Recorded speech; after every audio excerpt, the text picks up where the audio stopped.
you might hear grumbling and sounds of annoyedness behind me. The dog is not happy that he chose to come into my office, and the door is shut. He likes being in here, but he likes open doors. I will open the door in a minute when I'm done, but he's stuck right now, so just pardon his annoyance. Hey friends. Oh, there he goes. It's me, the Ebony Otaku, the well-rounded nerd with an annoyed dog. He's very cute, so we just let it slide.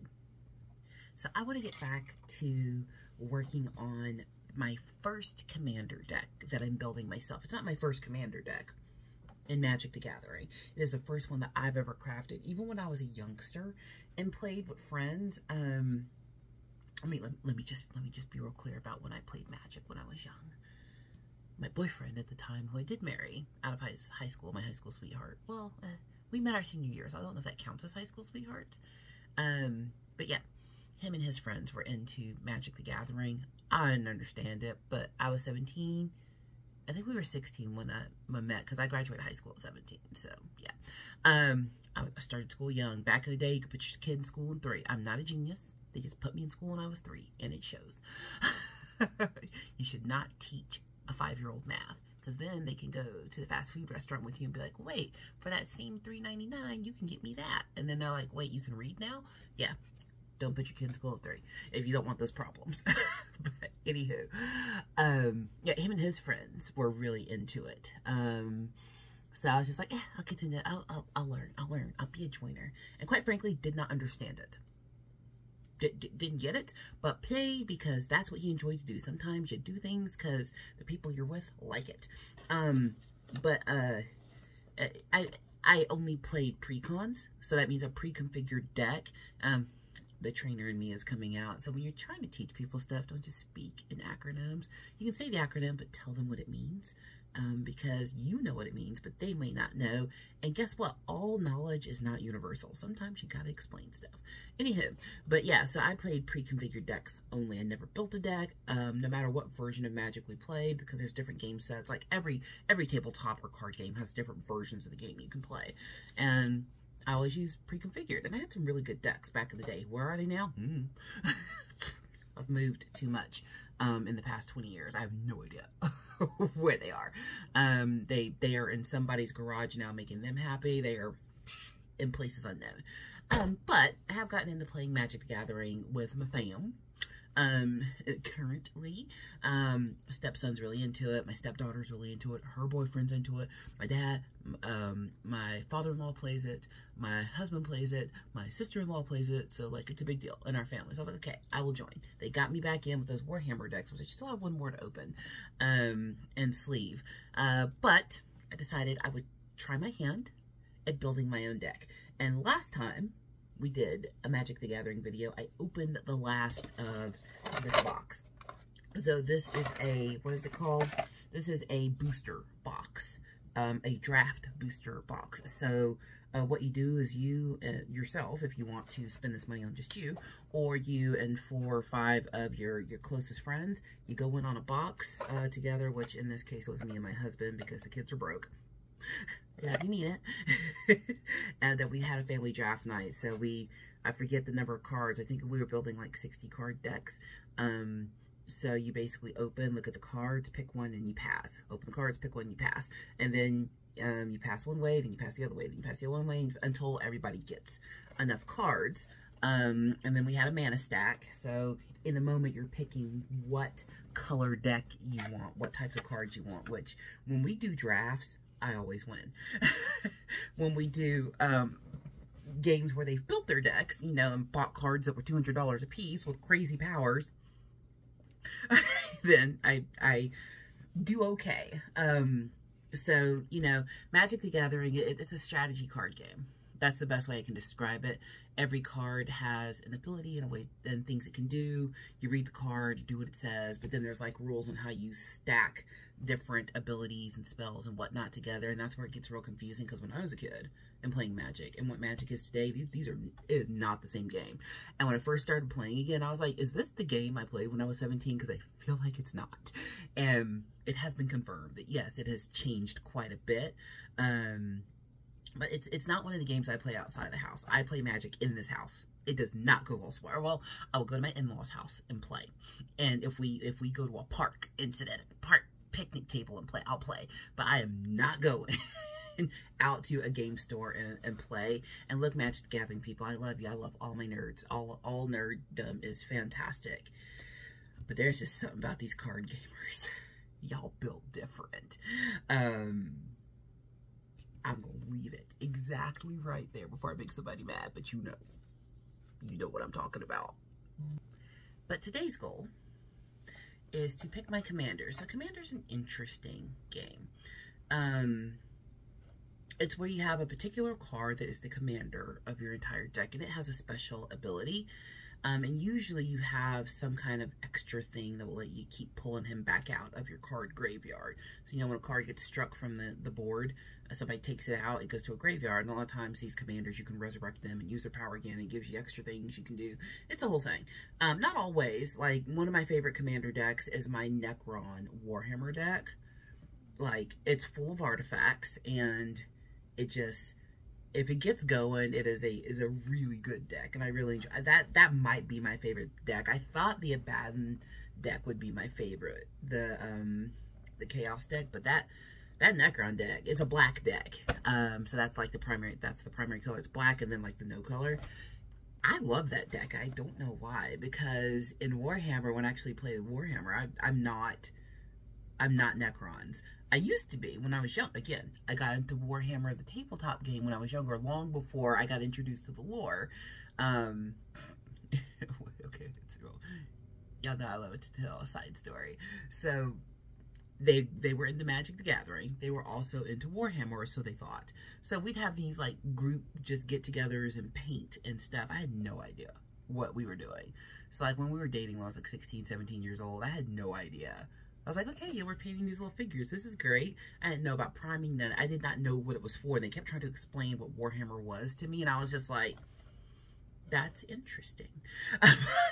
you do that partner thing where you're just like, if you like it, I love it. I had no idea what was going on. Just real talk. And what's funny is probably when we were about 20-ish, my ex-husband, because we were kids when we got married. You'll never hear me say a bad word about him. We got married at 18. It wasn't gonna work. He's not a bad guy. I'm not a bad girl. We were just young, and we grew up and went, oh, I would not have picked you later in life. How about you go pick somebody that matches you? Okay, I'll never say a bad word about him, and he won't say a bad word about me. But when we were about 20-ish, he started reading the novels, in addition to the tabletop game. I wasn't playing Warhammer yet. I was just helping them paint. And he let me borrow Eisenhorn. And I still have it. Yeah, so that's the copy of the book that I got. He was like, you would probably like this novel. You like sci-fi. Here, read this. And I was like, whatever. And I read like the first chapter of Eisenhorn, the omnibus, so like all his initial books, in one big book. And I don't even think they print that omnibus anymore, so hey. I got it. And he's never asked for it back. I think he forgot he gave it to me, honestly. But all I got in the divorce was Eisenhorn. Because we were 23 and broke. There was nothing else to get. But I read the first chapter and was hooked. But I still didn't really get into the game. But I started reading Warhammer novels voraciously after that. And then I tried getting into the game later. Didn't really work out because I had no one to play the game with. I was just building models and trying to make an army, but I didn't have people to Warhammer with, so I put it to the side. And now I live in a happy nerd household that does Warhammer and all that other stuff. I'm sorry, she can talk. She can talk all day. But today, all that out of the way, this is the box that deck's gonna go in. It's my two favorite colors. So I'm happy because I bought it for $5. But it came with sleeves, also in one of my favorite colors. So I'm happy about that. And I've decided, now I know somebody out there is going to disagree with me, and that's fine. You are entitled to your own opinion. And you're entitled to be wrong. I've decided with my Lord of the Rings deck, I'm going to do a green and blue deck. So I'm going for Ints and Elves, basically. As I was looking through the different commanders, those were the ones I was like, ooh, I really like these. I like what they do. I like how the powers might cascade together. So yeah. And that's one of the things I do respect Magic the Gathering for doing it. When they do their Universes Beyond. So this actually, you know, it says it on the box. Yeah. Universes Beyond. Don't look at her janky nails. She's going to redo them this week. For some reason, when I paint my nails, which I like to do them at home because nail doing is expensive. You know, I unless it's like a wedding or something, I do my nails myself. But I always get one nail that wants to chip, and I'm just like, but fine. You know what I need to do? I need to like take my time because I think I rushed these. And the color's great. We love a purple, but one nail chipped. So don't look at that now. But I appreciate the Universes Beyond because it got me wanting to play Magic the Gathering. So what I'm doing now is separating out my legendary creatures to kind of figure out which one I want. Like this one's a human. I'm not going to use a human legendary creature. But I do need to get out my greens and my blues. Oh God, this is going to take 7 years. So I know I'm not going to use the human. So let me show you what I'm doing here. So look, you got the colors here. So the colors coordinate to mana. Mana is what you need in order to cast any kind of spell or whatever. If you don't have that, then you will not be able to use those things. Like here's a mana that I believe is colorless. So I could put this in this deck. So it's going to go in the colorless mana pile. But like here is a green, but it's a halfling green. So I may or may not use it. So I'll have, yeah, there's a lot to separate. So I'm not going to start doing that right now because I said that's not what I was doing. What I'm doing is looking for green-blue legendary creatures. And I will be right back. The dog wanted out, so I acquiesced to his request. Anywho, legendary creatures. So going for the green and the blue. See, that's an orc soldier. And there's some really cool cards in here, but cool card doesn't necessarily equal good. See, okay, so here's one that would be a good, well, maybe. It's a Gandalf. So this one is Gandalf, Friend of the Shire. Legendary creatures. So it's got to be a legendary creature to be your commander. This one has flash. You may cast sorcery spells as though they had flash. Oh. That's just good to have on the deck, whether he's mine or not. Whenever the ring tempts you, if you choose a creature other than Gandalf, a friend of the Shire, as your ring bearer, draw a card. Okay, and he's a 2/4, so that's not terrible. Now, if you are looking for instructions on Magic, look, I'm not the source. I am probably giving instructions on building Warhammer, but I still don't feel like I'm there yet. But as far as MTG goes, I'm very much a noob. Even though I played back in the day, this was never my game. You want to know what I'm an expert on? Sailor Moon. Ask me any Sailor Moon. Sailor Moon, Harry Potter, Transformers, Adventure Time, Steven Universe, Gravity Falls. I got those down. Lord of the Rings. Good God, I know Lord of the Rings inside out. It's a little creepy, actually, how much I know about Lord of the Rings. Like, I know why they couldn't take the ring. I know why the Eagles can't take the ring to Gondor. If you'd read the Silmarillion, you'd know that too. This is a legendary creature, but it's a halfling, and that's not what I'm going for in this deck. Like, here's one of those, like, no color lands. So I could potentially put that in my deck as one of my lands. There has to be a balance of land to cards that do things. That's the best way I can say that. I forget what the balance is for Commander. A Commander's a 100-card deck. So was it like 70-30, something like that? I'll look it up. But yeah, remember when I read "And the Ring Tempts You"? This is what it's talking about. This is the Ring Temptation card. So if the ring tempts you, when you draw a card that says the ring tempts you, first thing that'll happen, so it's separated, like there's levels to this. The ring bearer is a legendary and can't be blocked by creatures with greater power. So that would be cool. So if the ring tempts you, that first level I get that ability. So if I attack with a creature that's like a 2/4 and I'm going up against a 6/6, doesn't matter, they can't block me. Whenever the ring bearer attacks, then draw a card, then discard a card, so that's the next one, so that's a scry. Whenever your ring bearer becomes blocked by a creature, that creature's controller sacrifices it at the end of combat. So even if they attack me with a more powerful creature, they're going to lose that card. Whenever your ring bearer deals combat damage to a player, each opponent loses 3 life. So that's pretty great. So here's the qualifications for the ring tempting you. So the ring tempts you. As the ring tempts you, you get an emblem named the ring. If you don't have one, then your emblem gains its next ability and you choose a creature you control to become your ring bearer. So it can be your commander or another creature under your control that's out. The ring can tempt you even if you don't control a creature. The ring gains its abilities in order from top to bottom. Once it gains an ability, it has that ability for the rest of the game. That's kind of great. Each time the ring tempts you, you must choose a creature if you control one. So you got to choose a ring bearer every time.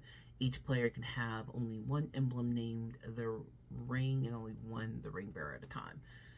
So that's a lot. I'm going to set that to the side because I need that ring tempting. So that's what makes Magic the Gathering complicated, is there are so many nuances to how the game can be played that...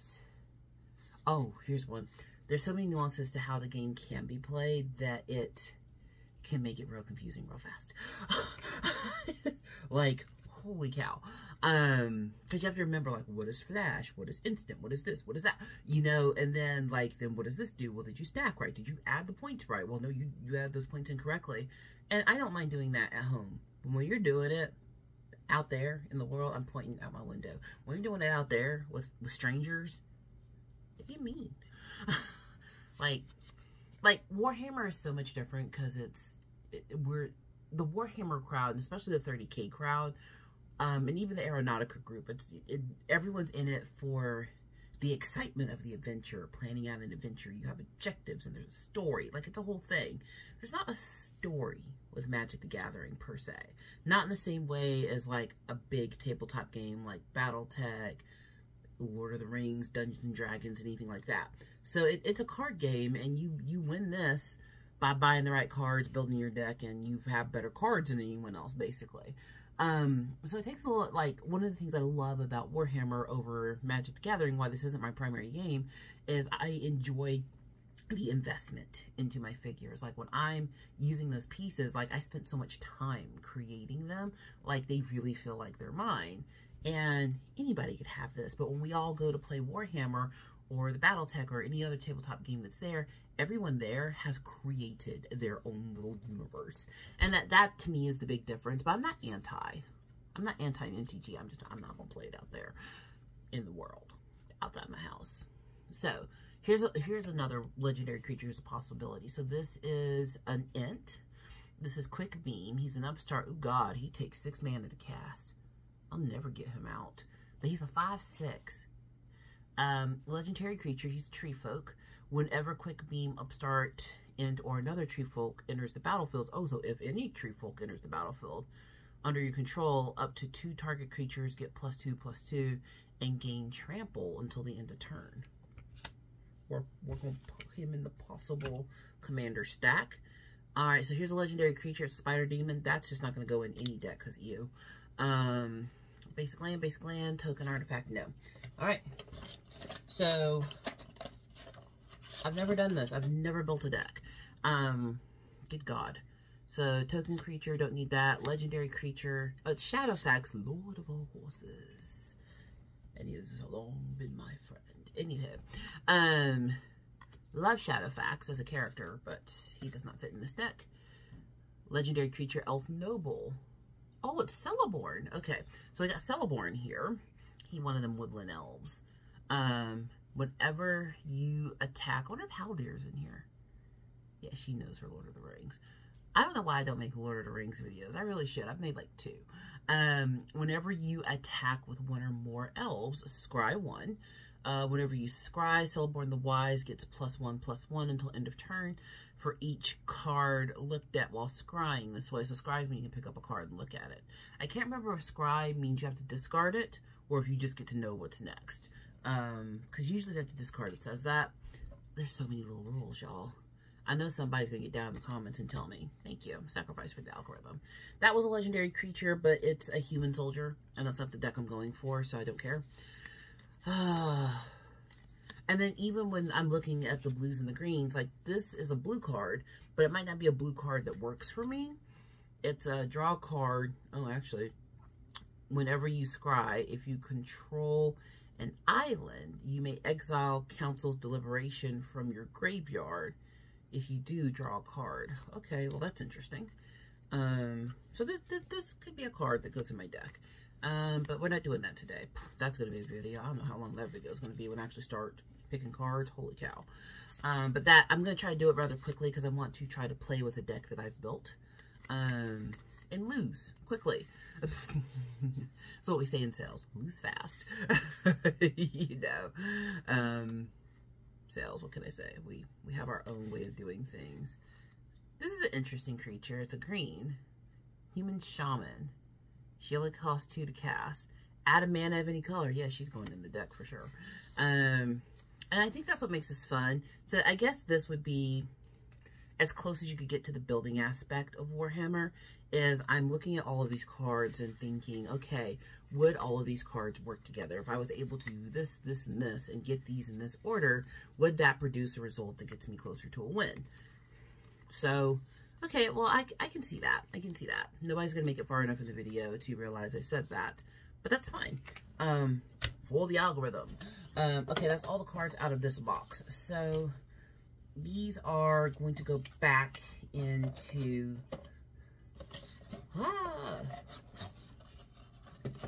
the Universes Beyond box. Y'all know what I did. Y'all know I dropped it. I'll have to go get it. Now, you'd think that was all of them. Everybody gave me their cards left from draft night. Because the kids only wanted certain cards. They didn't want all of them. And then there were a lot of duplicates. So, I get the distinct pleasure of going through so many cards, trying to find the right legendary creature to be my commander, which this should go pretty fast now, especially since I know I'm looking for only certain colors. Okay, so here's a legendary creature that might work. Oh, this is Meneldor, Swift Savior, so he's one of the legendary eagles. Aren't the eagles beautiful? Do you know other eagles couldn't take the ring to Mordor? I do. He's a bird soldier. He's a 3/3. He costs 4 to cast. Whenever Meneldor, Swift Savior, deals combat damage to a player, exile up to 1 target creature you own, then return it to the battlefield under your control. Okay, that's interesting. Okay, so scroll through that. See, now it's going quick. When you know what you're looking for, you don't have to spend as much time. So I think most of these are tokens. I think when we did this, I went for black because nobody else did when we were doing the draft, and I kicked everyone's butts. So that's weird. And then I think what happened was because I don't know Magic as well as the rest of them, that there was an advantage in not knowing everything because they all had a plan. I didn't. I just noticed that nobody was choosing black, so I was like, well, I'll choose black because then I'll guarantee get all the cards I want. Or cards that will work for me, and it worked. And every time we've done a draft or something like that, I swear not knowing was better than knowing. Ooh, Gothmog. He's a legendary creature. We're not playing black deck though. So yeah. But with these decks that people build, I don't tend to really have a chance. And that's one of the things about any of the card games, specifically the card games, that can be a little difficult. Like, one of the reasons I tend towards the battle games is a lot of it has to do with the people that we play the games with. Like this evening is our weekly Aeronautica night, so we're going to go out with our Aeronautica folks to our favorite hobby shop and Aeronut tonight. I call them the Aeronuts. They know. Yes, these cards are all inner sleeve because my stepson will not play a magic card that has not been sleeved. So we sit there and sleeve them as well. But when we were getting into Aeronautica, like, they let us borrow stuff. Like, it was really cool. They taught us the rules. I'm still learning. I'm not great at it yet, but I do enjoy Aeronautica. It's fun. I'm going to play my Necrons tonight. I'm almost finished with my Eldar. I'm in the detailing phase, and it's the quickest and the longest at the same time. Like, there's not as much to do, but I'm paying attention to make sure I got every little line correct, because I'm just that way and can't help myself. I'm not seeing any more legendary creatures that I want. Like, here's one there's a legendary creature, and it's Golem, the halfling horror. Y'all see that little ring light clip to my phone? That came for free along with the stand my phone's on now, with that big old ring light behind me that you can't see. There it is. Yeah. It just came free in the box. I don't know when vendors started just giving out free stuff, but I appreciate it. Like, when I order hair and stuff, I know, right? Her hair is not actually purple. Shock. But yeah, when, like, I order hair and stuff, like, they always send, like, free earrings or something, or hair jewelry. It's great. But with this game, you know, I'm sure there are lovely people out there who play Magic the Gathering. I'm sure they exist. I haven't met them, but I'm sure they exist. Like, there's one card shop in town, and I won't name. This is why I don't name names. This is why I stay a little ambiguous. Because if you're gonna talk trash about someone, at least don't tell them who it is. You know, I'm Southern. All right, we were raised to talk about you behind your back the proper way. Joking. It's the most Steel Magnolia's thing ever. It's a hair in my eye. But, like, the place we go to do Warhammer, they have, like, a really social environment set up. Like, it encourages people to interact, which I know that's not everybody's bag. Doesn't have to be. They're the place that does, like, the paint parties and all that kind of thing. Like, the next paint party, they are doing Godzilla and King Kong, which I'm super excited about. I am not seeing any more legendary creatures. I'm not being... Oh, and as soon as I said that, here pops out a legendary creature. You know, but they make it really social. Like, they do things to make you want to be there and be around people. And their stand-up table gaming room is actually probably the best in the city, like, by far. They have a lot of scenery and stuff. And they have these cool special rooms that they decorated. One's like a pirate den. One's like Medusa's lair. It's just cool, you know. And then the actual card shop in town that primarily deals in cards. Like, the first time I went in there, like, they've redone it now. But the first time I went in there, it felt like they didn't want me in there. I was just like, not like in that way, but like you go to the other stores and somebody's like, hey, how's it going? Welcome. We'll help you if you need it. And the person who runs that shop is just like, there's another human in here. How dare you? Are you worthy of my magic cards? Like, it's like, you know, like when the troll wouldn't let the billy goats cross the bridge. It feels like that, you know? So it kind of puts me off wanting to play the game outside the house. And the tabletop gaming folks, they want other people to play their games with, because it's not even just the investment of money. Because I tell you what, you want to keep your kid off drugs, get them into Magic the Gathering or Warhammer. I mean, they'll spend the same amount of money, but no drugs. But for the amount of time and care that we spend in building up our armies, the miniature gaming folks, it's different. It's just different. I wish I had the right words to explain it.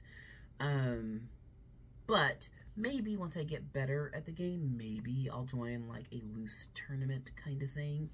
I don't know. Someone convince me. Yeah, because when I went to the 38K tournament, they actually set up a beginner's adventure so that I could learn to play. And I was very happy. It was me and 3 other people. One of those 3 was my husband. And then one of our Aeronet people were learning 30K. So he participated with us. And we had a grand epic battle. It was lovely. Chris, if you're watching, it was great. Had a great time. Can't wait for the next one. So here's one. Legendary creature, Elf Noble. Okay, so she's a 3/2. She costs 3 to cast. That's not bad.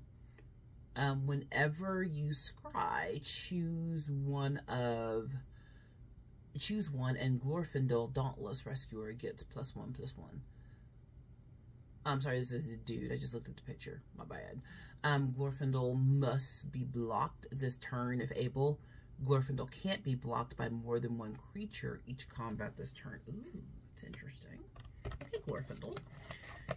Don't you just love the names? I think that's a part of the reason that Warhammer appeals to me much. Like, just the language just appeals to my inner snob so much. We all have an inner snob. We're just snobby about different things. Like some people are snobby about their magic cards. I'm not that way. Yes, you are. Just about something else. We're all that way. We just pick and choose what we're going to be that way about. See, I think that's why I tend to be very good at making friends and ingratiating myself to people, because I just accept that all humans are flawed, and that if your flaws are different than mine, that's fine. Don't judge my flaws, and I won't judge yours. You know, and that just makes life easier. Or acknowledging that all people have a point of view, and even if I don't understand that point of view, that their point of view is valid, because everybody's point of view is the lens through which they have experienced the world, and no two people have the exact same experiences. I know, right? You didn't know you're getting that lesson today, going through. So even like with the magic folks, like, I get it, you know, a lot of, not all, but a lot of introverts, you know, until these cards come out and then everything changes. You know, and then, you know, nerd culture being what it is. You know, like, I'm what they call a normal passing nerd. Like, the hair should be a giveaway, but people are so used to my hair being colored, because I've been coloring my hair since I was a kid. I very rarely have my hair its natural color, unless the natural hair is out. And people are just used to me this way, so they almost don't see the color, if that makes sense. So I'm, you know, and I'm all corporate and all this stuff. You know, you'd never, you know, yeah, normal passing nerd. What a statement, right? But, you know, I kind of, you know, like being a nerd ambassador. Like, come on, come to the dorky side. It's a good time over here. You know, just, y'all behave yourselves when new people come in. You know, be good to company. So this one is a legendary creature. This is an Avatar Wizard. I think this is Sauron. I'm sorry, Saruman. Saruman the White, 'tis. So is this post or pre-conversion? He takes 5 to cast, and he's a 4/4. Ooh, it'll take a while to get him, unless you got a real lucky mana draw.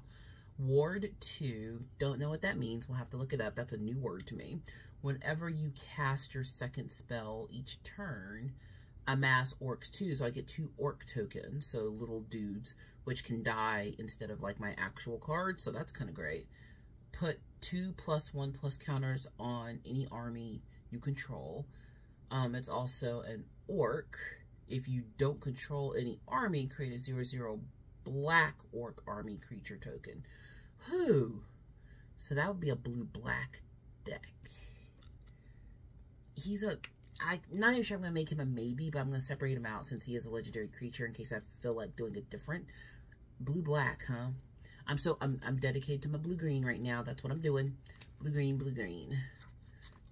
How are you enjoying this random thoughts video as I sift through these cards? I like doing this kind of stuff in real time, just to give people an idea of what it takes to do these hobbies. You know, it is a time commitment if you want to do this stuff. And finding the time is what's hard. But that's kind of the joy of adulthood, is when you do finally get time to do stuff you love. It's like, oh, yeah, finally I got that done. You can't do everything all the time. Oh, here's one that might work. Oh, this is another Celeborn. Of course it might work. I already have them. And that is the joy of the draft box. A lot of duplicates. Here's a legendary creature, but it's a Greenman Wormtongue. He will never get used for anything, just out of personal spite. He's like the worst character ever. Like, I've read the books, so I understand where his betrayal of Theoden and Thalmir and Eowyn, I understand his story. He's just like the worst human. Like betraying people that have been good to you and loyal to you for basically money, the equivalent in their universe. I don't like those kind of people or characters, because money is not always it. It's necessary, but it's not necessary enough to betray folks. Which, you know, what's really weird is if you read the novels and whatnot, you know, part of it was that he was in love with Eowyn. Okay, love is a strong word. He was in lust with Eowyn, and one of the things that Saruman promised him was her, which, yeah, that whole body autonomy and agency thing is just not part of it in that conversation. This is a legendary creature that, oh, it's Peregrine Took. Fool of a Took. I'm not doing a Hobbit deck, but I'll put him in a legendary pile just so I have him. But that was part of what he promised. And then, you know, he had the feelings of not being exalted enough in Theoden King's court. Which I can see, because he was kind of kicked around. And that's kind of a lesson. Like, I still, you know, people can go through things and not turn into butts on the other side of it. That's still a whole choice. But he is an example of what happens when people feel like they've been pushed too far. And then he pushed back. But it ended up being bad for him too. Ooh, an Oliphant. Anywho, ended up being bad for him too because, you know, he went down with the ship. So, interesting story there. And I think that's what I love about these kinds of stories. Ooh, a couple of these feel like the sleeves are stuck together. You know, there's so much to learn, and there's so many angles. You know, and that might be why I'm someone who gets along with so many different people easily. It's because, you know, through the experiences of literature and stories and the rest of it, you know, you just come to an understanding that everyone has a story, everyone has a reason, and even when people do things that are just like, ooh, that was a choice, sometimes you have to look into the why they did that. Oh, legendary creature, elf noble. Oh, who is it? Oh, it's Elrond. An Elrond. Let's see, whenever he's a 4/4. He's going to take 4 to cast, blue and green.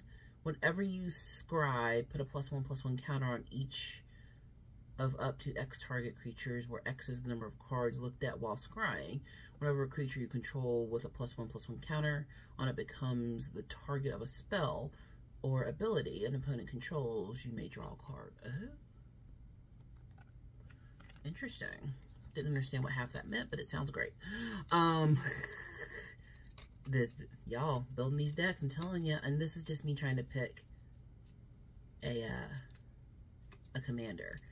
I haven't even started separating the blues and the greens, which I don't think I'll do that on camera. I think I'll just separate them out and then start looking at the cards, because this is taking longer than I thought it would. I don't know why I thought this was going to take 15 minutes, especially with my talking butt.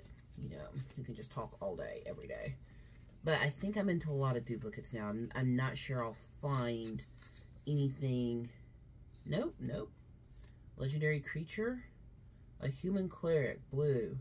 Untap another target permanent. Untap 2 other target permanents. She's a 1/4. This is Loreth of the Healing House. Interesting. I said I wasn't going to find another one, and then there we go. But, you know, if you decide you want to get into MTG, I'm never going to call myself an instructional channel, but I will encourage you. You know, just like with any game, find people who are cool to play the games with. Might be family. Now, these kids of ours, ooh, they are intense when it comes to their Warhammer. Not their Warhammer, their Magic the Gathering, but they're fun. They never have any ill will. But like the daughter and her boyfriend, they like playing leagues. Like they're like legit. Lots of tree folk in this one. Nice. I'm going quickly now, but you know, so they play for real. So even when they're just, same card I just had, playing at home, they get a little intense, but it's manageable. But I also love them, so, you know, that makes it tolerable. You know, but find people. There are nice people out there to play these games with. I promise you they exist. And don't ever let someone's bad representation, try your best not to let it cloud your whole opinion on an entire group of people, or people to game with. Like, I'm seeing some legendary creatures now, but they're not blue or green. Like, one was just a halfling, and, you know, I'm at the end now. But yeah, find cool people to play with. They're out there. I promise they exist. I think I've suggested Meetup before. Meetup is really cool. You might find a group in your area that is doing tabletop gaming. You know, and then search out to see if there are hobby shops in your area and if they're doing special events for particular games.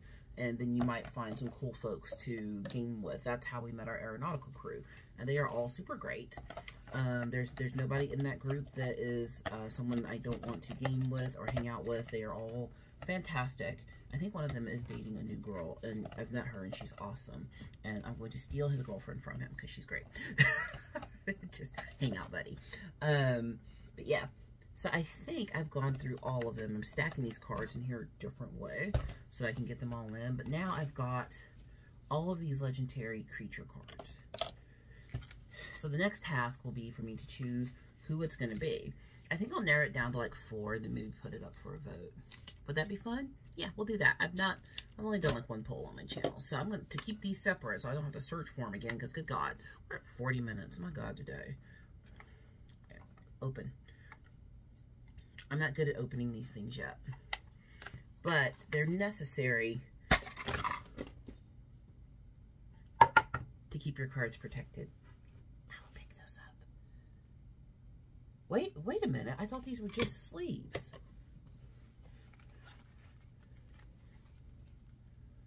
There was a deck in here.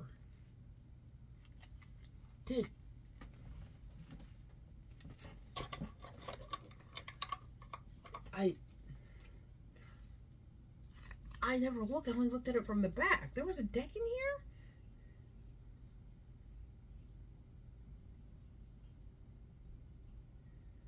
And these are old cards.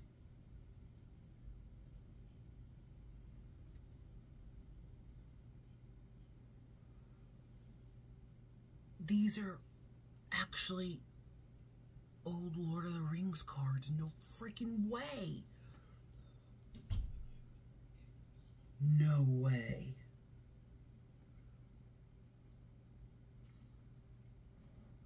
Let me pick these up. Okay, like legit, I didn't know that these had cards in them. I've only ever opened it and looked at it like this. So I just thought they were sleeves. I did not realize there were sleeved cards in here. Have no idea who sold it to me.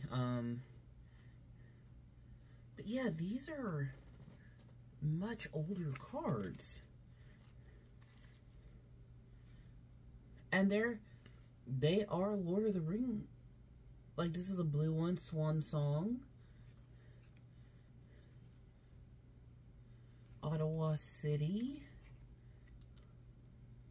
Human Wizard, and it's a blue-green. So the person that sold this to me obviously has my same conventions. Green Sun's Zenith. Exotic Orchard, it's a fancy land.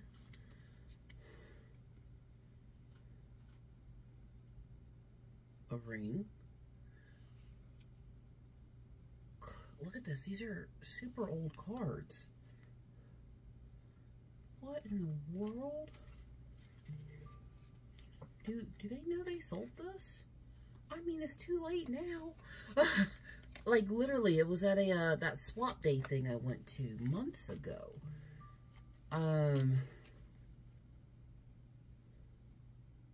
Like, see? Elves. Green, blue. And then, I think the ring was in here. I dropped it. Or it's in the stack. Does anyone know how old these cards are just by looking at them?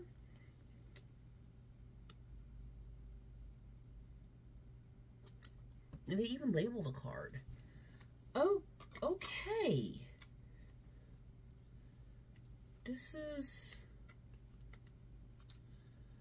Oh my God, I know what this is. Somebody made their own Lord of the Rings deck. So this says Command Tower.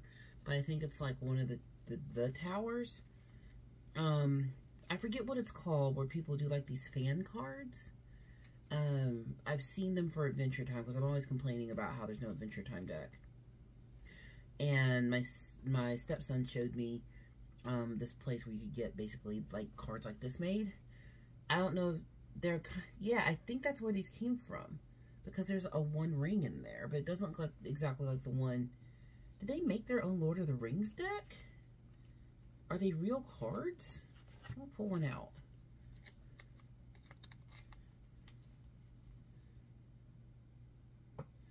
So there's like a card they made and then a real card behind it.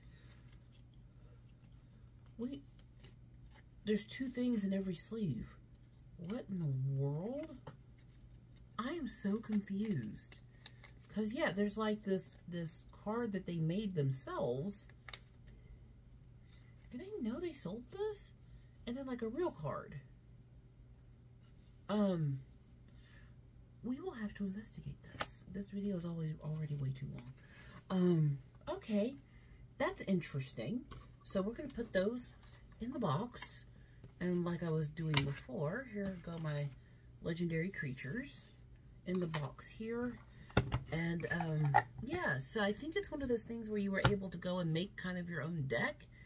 And I forget what it's called. It has a name. It's a fan thing, I'm pretty sure. But there's some real cards in there. I shall have to investigate. Thoughts? Because I'm confused. Anywho, this video is long enough. We're almost at an hour. Please like, comment, and subscribe, and hopefully I'll see you in the next one.